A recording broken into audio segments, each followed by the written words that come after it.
এত কষ্ট আমি মাকে দিলাম, কিন্তু মার কোনো খেদমত আমি করতে পারলাম না।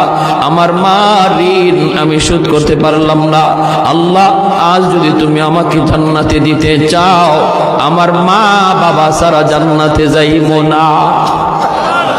হয় আমার বাপ মার সাথে জাহান্নামে দিয়ে দাও, হয় আমাকে আমার বাপ মার সাথে জাহান্নামে দিয়ে দাও, নতুবা আমার সাথে আমার বাপ মারে জান্নাতে দিয়ে দাও। আমি আমার মা বাবা ছাড়া থাকবো না। আল্লাহ, তুমি আমার দুনিয়াতে পাঠাইছো, আমার মা আমার বাবা আমার উপর কি পরিমাণ ঋণ, আমি তো ঋণ শোধ করার সুযোগ পাই নাই, দিছো না। আজ হাসরের মাঠে যদি আমাকে জান্নাত দিতে হয়, বাপ মা ছাড়া জান্নাতে যাইবো না। রব্বুল আলামিন তখন বলে, বান্দারে, আমি আল্লাহর আদত হচ্ছে জাহান্নামীকে জান্নাতে দেওয়া, কিন্তু কোন জান্নাতীরে জাহান্নামে দেওয়া এটা আমার আদত না। বান্দা, তুমি তো জান্নাতি, তোমাকে আমি জাহান্নামে দিতে পারি না।